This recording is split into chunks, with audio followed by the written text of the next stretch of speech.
You're Locked on the New York Rangers, your daily podcast on the New York Rangers. Part of the Locked On Podcast Network, your team every day.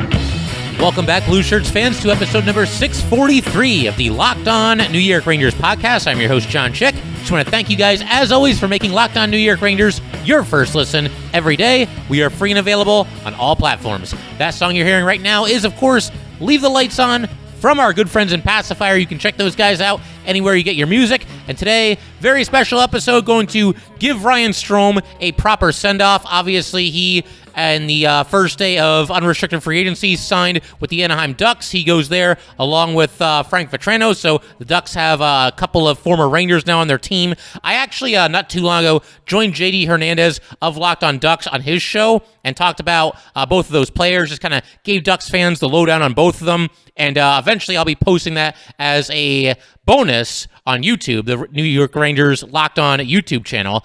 But yeah, for today, I figure what we can do going to be very, very similar to what we did for Alex Georgiev in episode 635. It's basically just a tribute episode, a way to say thanks to somebody that did a really nice job for the New York Rangers. You know, with Strome, obviously a polarizing player to be sure, and I'm going to acknowledge some of the more frustrating aspects of his game. I do want to be fair here, and I think, you know, what we'll do is actually lead off with some of that stuff, because, you know, it's one thing when somebody goes on Twitter and they just bash players and just mindlessly hate everybody and every single player for every little thing that they do wrong. It's quite another, though, when you have legitimate critiques, legitimate criticisms of a certain player, and some of the things that certain fans said about Ryan Strome certainly do have merit. You know, I'm not going to come on here and act like he was a perfect player. I do get the feeling that, you know, compared to other Ranger fans, I had a better opinion of Ryan Strome than certain other fans. I think that's for sure.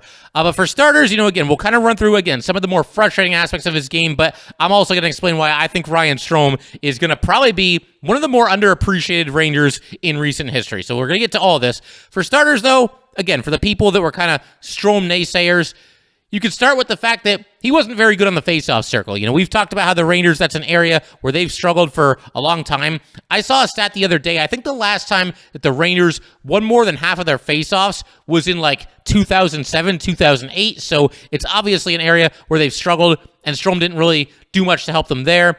In the 4 years that he spent on the Rangers, or really 3.5 seasons, but, you know, we'll include all 4 seasons that he was there for at least part of them.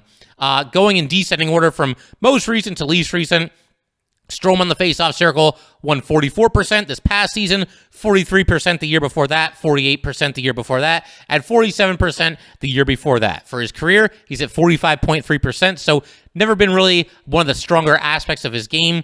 And probably more importantly, and I think it's one of those things that kind of sticks in the craw of the Strome naysayers, he's by no means the most physical center in this league. I mean, I think a lot of people, from your centers, you expect good, hard-nosed defense. You expect somebody that's going to go to the dirty parts of the rink, you know, win those board battles.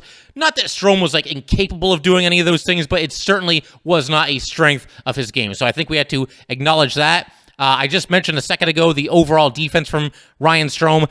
You know, I never really looked at Strome as like this tremendous defensive liability out there, but he's also someone, and the proof is in the pudding, he's not somebody that you would go to if you're the Ranger coach in a situation where, you know, it's late in the game, there's a minute or 2 minutes left, and you're trying to protect a 1-goal lead. Strome's not going to be the first guy you put out on the ice in that kind of a situation. That's just kind of, I think that's a good example of what I'm talking about here, because it just shows that there's a lot of other guys in terms of just defense. They would go to other guys before they would go to Ryan Strome. And that's true whether it's Gerard Gallant this year or David Quinn in years past.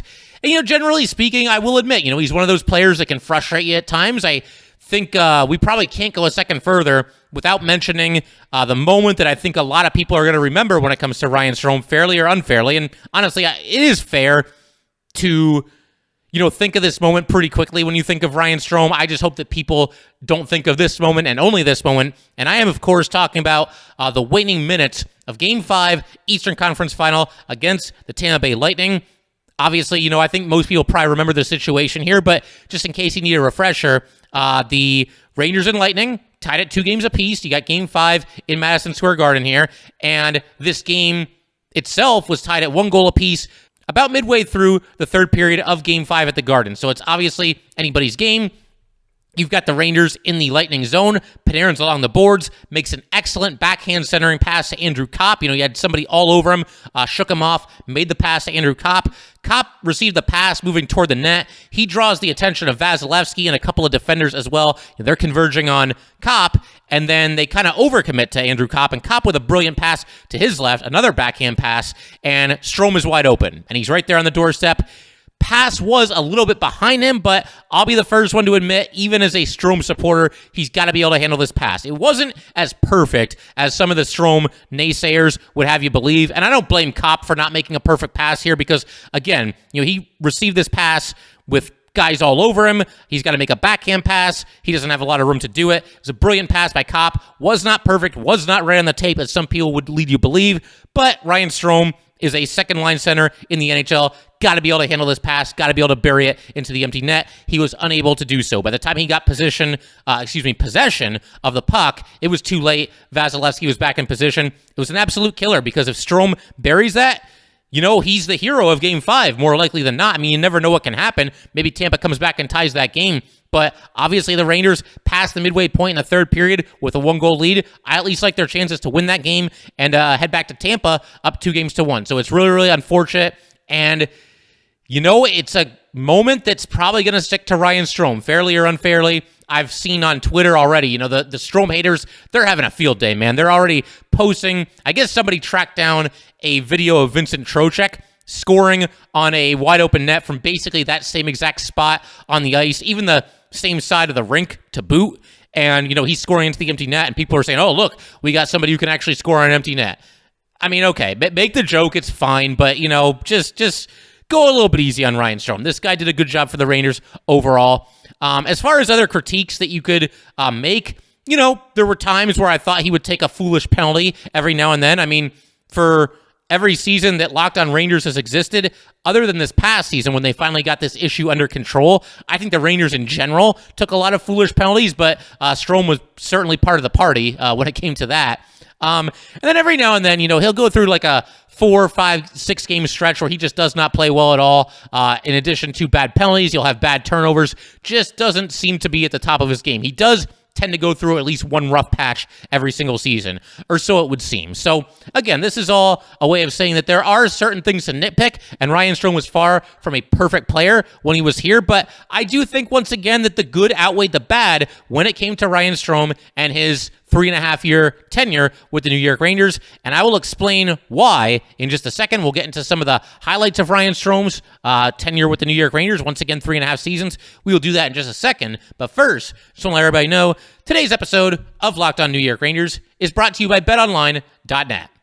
BetOnline.net is the fastest and easiest way to check in on all your betting needs. Find all your favorite sports and events at the #1 online source for odds, lines, and games. Find reviews and news of every league, including Major League Baseball, NFL, NBA, NHL, combat sports, esports, and even golf.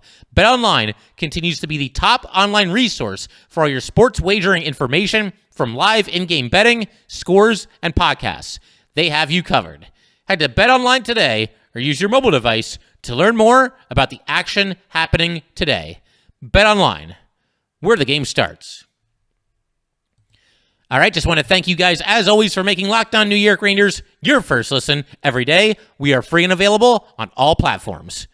Which NFL stars move the betting line the most? Starting July 18th, Locked On gives you the 50 most valuable players in the NFL from the odds makers at BetOnline. Available July 18th on Locked On NFL, wherever you get your podcasts, and on YouTube. There's a theme on here when it comes to Ryan Strome and how I've defended him basically since the existence of Locked On New York Rangers, and it's a point that I've made a couple of times over, the 600 and whatever episodes we're on here, but the point that I've continuously made is, for people that want to run Ryan Strome out of town, I've said this over and over, be careful what you wish for, because quality centers are always, always, always at a premium in this league. They don't grow on trees. It's not easy to get your hands on a lot of good ones, and Ryan Strome has been a good center for this New York Ranger team over the past few years. And for everybody that's been, I'll get rid of Strome, trade Strome, Strome's no good, Strome's this, Strome's that, I've said, okay, so who centers the second line? And, over the years, you could come up with different ideas, I guess. This past season, Filipino struggled quite a bit. There might be some people that, despite his struggles, would have liked to have seen Filipino get a little bit of an extended run with Artemi Panarin. But by that same token, I don't think Chytil is necessarily, for the most part, played up to a level where you would be comfortable with him on the second line. Now, maybe Chytil gets a crack at the second line and playing with Artemi Panarin this upcoming season. I would think that would probably go to Vincent Trocheck, but that's at least something that could be on the table. And, this past season, the Rangers obviously brought in Andrew Kopp near the trade deadline. And, he's definitely suited to play a second-line role, I think. But, as it turned out, Andrew Kopp was just a rental for the Rangers. And I think even when they brought him in, they probably had the idea that it was more likely than not that he would be just that, a rental. So it took the Rangers a long, long time to get somebody in place to take over the second-line center role from Ryan Strome, and that would be Vincent Trocheck. Obviously, they signed him in this offseason here, and they opted to let Strome walk. So, I do think that's an upgrade. I do think Trocheck is the superior player overall, although there's certainly a debate to be had there as well. But, again, Ryan Strome was there in that second-line role for the New York Rangers when there were no other options. As far as I'm concerned, there was no one else that the Rangers, for the vast majority of Ryan Strome's tenure with this team, could have even considered putting on the second line and playing alongside Artemi Panarin. And I actually want to go ahead and take you guys back to the start of the 2019-2020 season. I know that feels like an eternity ago, but that's actually the first season that Locked On New York Rangers came into existence. I can remember, taking a look at depth charts before the season started and trying to see, where certain analysts believe that certain Rangers are going to be lining up and who's going to be playing with who, the whole 9 yards. We're all fans. We all do this every single season, looking at depth charts and looking at potential line combinations. But I will never forget this. I actually screenshot it in my phone because it's a depth chart, and okay, this is handy. I can refer back to it from time to time. I still have this screenshot in my phone. I'll try to find it. Maybe I'll even post it on Twitter at some point here.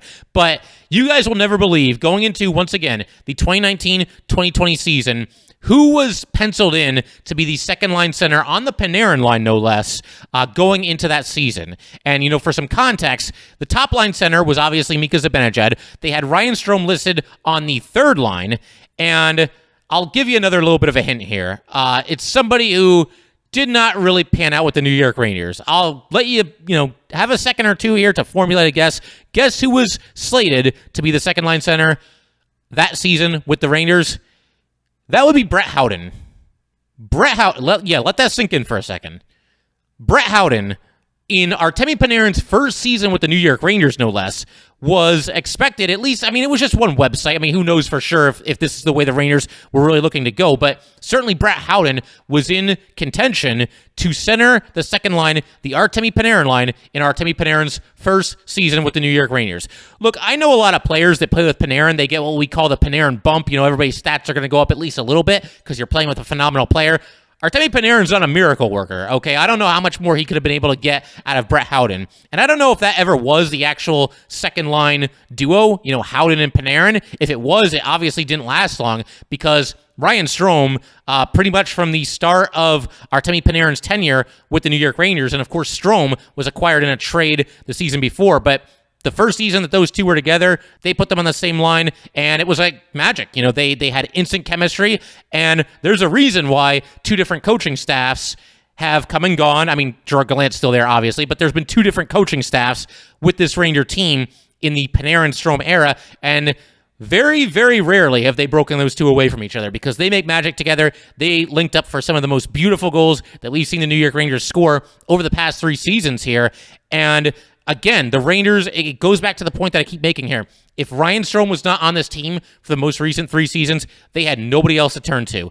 I'll go back to this example from 2019-2020. All right, we already mentioned on the step chart, it was Mika penciled in to center the first line. It was Brett Howden penciled in to center the second line. I can't even believe I'm saying that. And it was Ryan Strome penciled in to center the third line.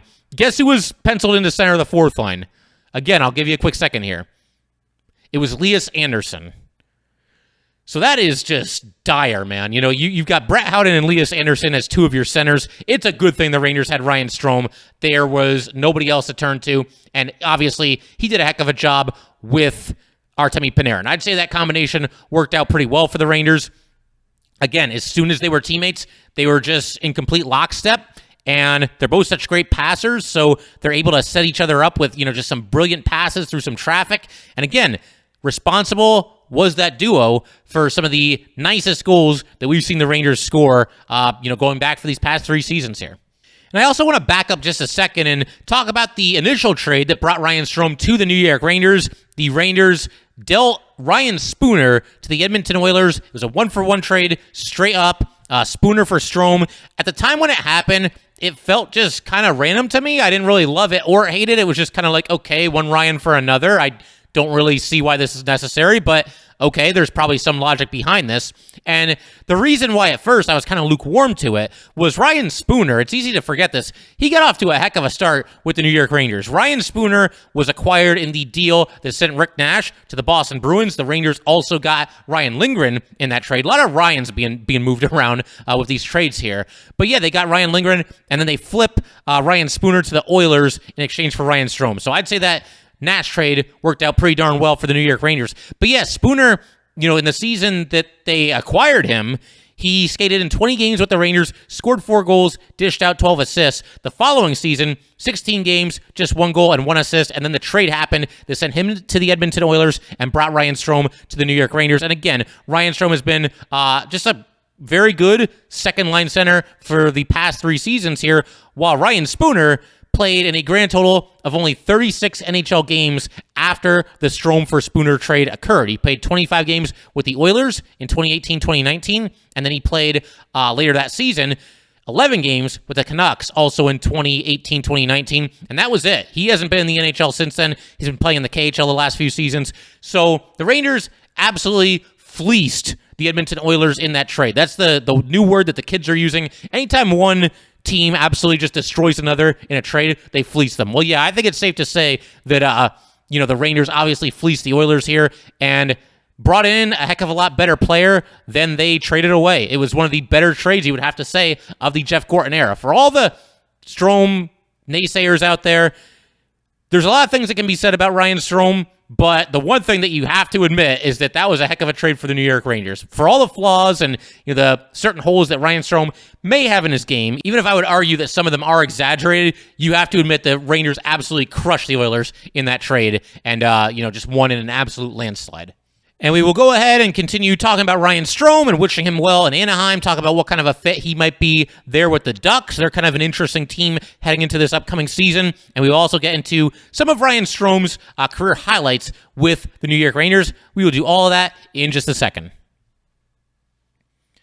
All right, so as far as, other things that Ryan Strome brought to the table, I think you got to give him props for the role that he played on the New York Rangers power play unit. He was out there, obviously, with some great people, Adam Fox and Chris Kreider and Mika Zibanejad and Artemi Panarin. That naturally helps, but I would say that Ryan Strome certainly pulled his weight on that power play unit, most often playing the bumper role, doing a nice job kind of facilitating the puck around the rink and helping the Rangers be one of the elite power plays in the league over these past 3 seasons here. We'll just kind of zero in on these most recent 3 seasons. It's kind of hard to quantify, what they did in the games that he played with the team in the year that he came over in the trade. So we'll just focus in on the last 3 seasons when Strome was here for, the entirety of all 3 of those campaigns.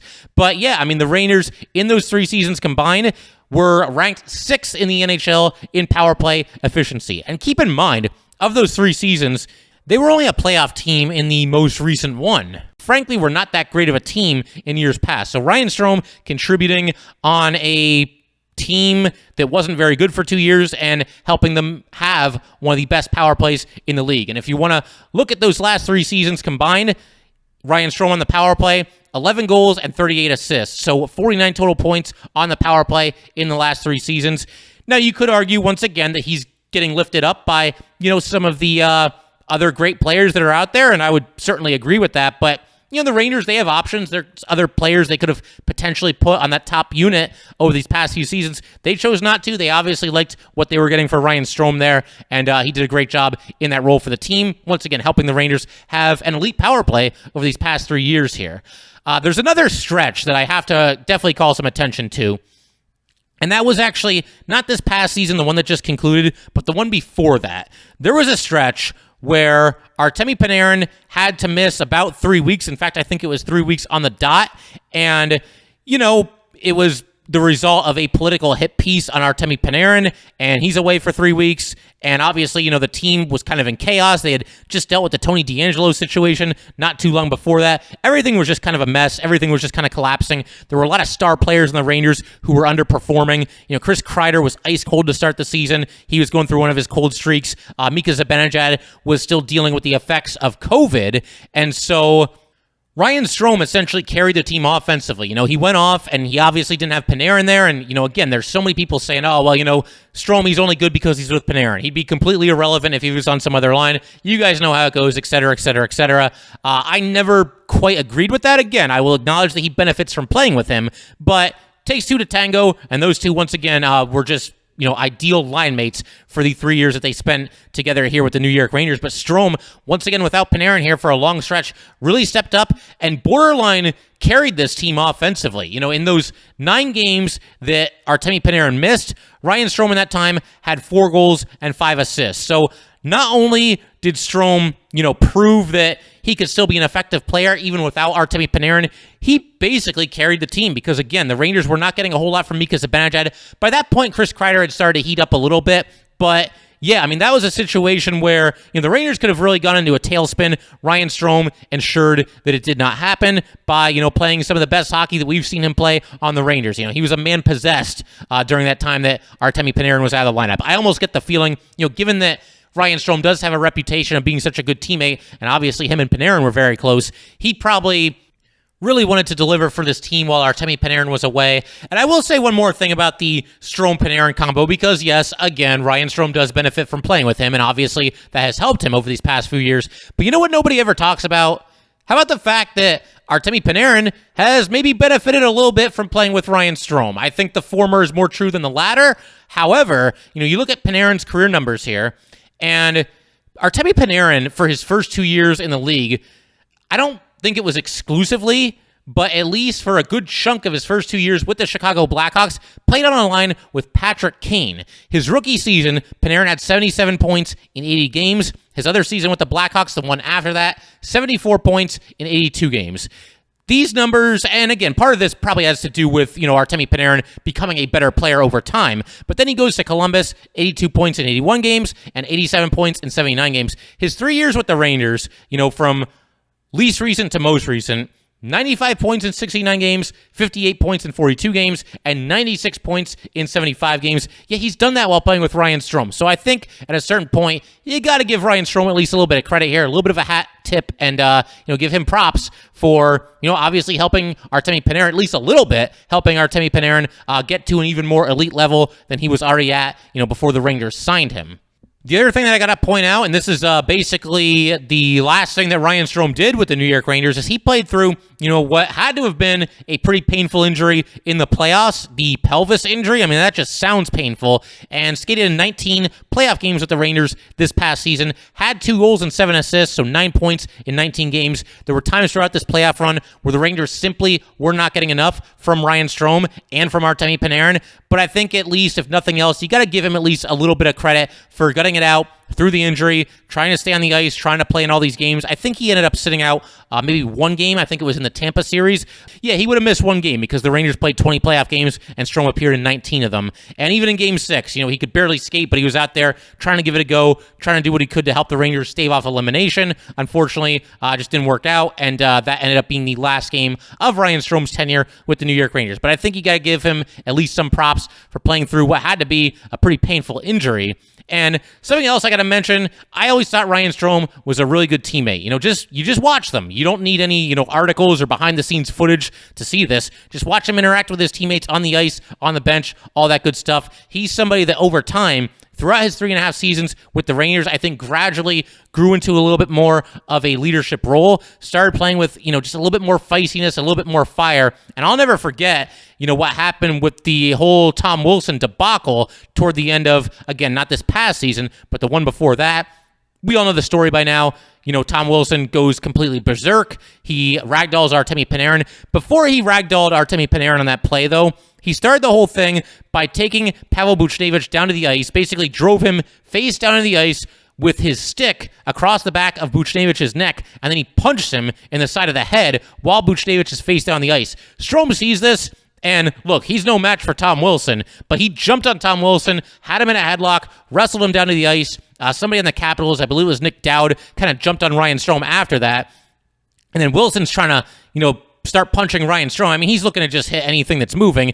And at that point, that's when Panarin kind of jumped on Wilson, tried to bowl him away. And then, he ends up ragdolling Artemi Panarin down to the ice, and, the rest is history. 2 nights later, or whatever it was, Rangers play the Capitals again. It's fight night at Madison Square Garden, and Ryan Strome in that game, he ends up getting into a fight, and, he won that fight. Who did he go against? It was, I have it written down here, Lars Eller, and Strome clearly won that fight. He landed more punches, threw him down to the ice at the end of the fight, kind of landed on top of him. Always a nice little exclamation point at the end of a good scrap in a hockey game. But I'm telling you, man, there's no way that Ryan Strome was going to go through all 60 minutes of that game and not get into a fight with somebody. He saw what had happened to his friend, and he was out there, looking to land a couple of punches and mix it up with somebody. I would bet anything, and they actually showed Ryan Strome at the start of this game because he was sitting on the bench and he was kind of like leaning forward and just kind of looking really intently because he knew that game was going to start with a line fight, just like all of us knew that game was going to start with a line fight. But I would bet you anything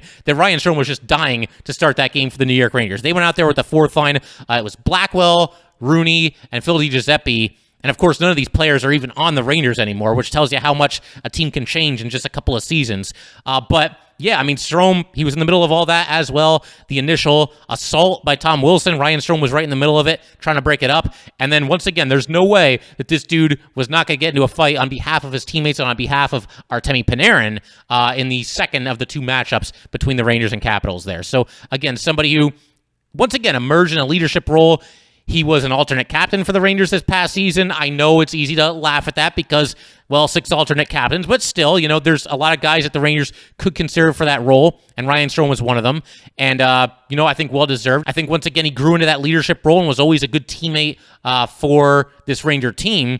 And, to just kind of wrap things up here and offer my final thoughts here, I will concede that, with Strome's contract running out, and it was a 2-year deal worth $4.5 million, he got a little bit of a raise, 5 years and $5 million. It probably was time to let Ryan Strome walk in free agency. There's part of me, the fan of me says, man, just keep the band together and let's go win a Stanley Cup and keep as many of these guys on this team as you possibly can. But we knew this was coming. We knew, for the most part, that a lot of these guys that were impending unrestricted free agents for the Rangers were probably going to be on their way once this past season ended, and indeed that is the case. But he goes to the Anaheim Ducks.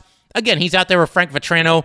That's kind of cool. I could see myself maybe pulling for the Ducks a little bit in the Western Conference. They obviously are coming off of a bad season, and they got a couple of former Rangers on their team now. It's also worth pointing out that the Rangers actually play host to the Ducks in their 4th game of the upcoming season. And knowing how this usually goes when the Rangers play their former players, we could probably go ahead and pencil in Ryan Strome as well as Frank Vatrano for about 5 combined points, when the Rangers and Ducks play each other at Madison Square Garden on that night. But I'm sure, they'll prepare some kind of a video for Strome. He'll get a nice hand from Ranger fans. And I'm really happy for Strome. He got to cash in here. He finally got a long-term contract. He was joking on exit interview day that, his ELC is the longest contract of his career. Well, no longer, because he's getting 5 years at $5 million a pop.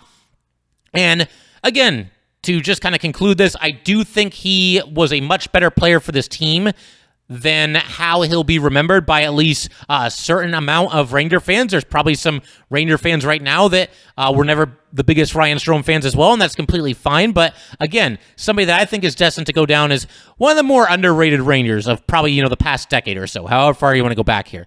Did some really good things, always a good teammate, a leader, and someone who went through a lot with this Ranger team. We know how crazy it's been over these past few seasons, all the ups and downs. It's been a complete roller coaster ride, and I'm glad that, He was one of the constants on this team, got to go through at least one lengthy playoff run with them this past season. And I do think Ryan Strome is going to be missed in that locker room because I think he was a really popular player and, again, a good leader and a good teammate for all of his guys. But, again, all the best to Ryan Strome with the Anaheim Ducks. Definitely looking forward to seeing what he can do over there with the Ducks alongside Frank Vatrano. They might even be line mates. But, again, definitely wanted to do this.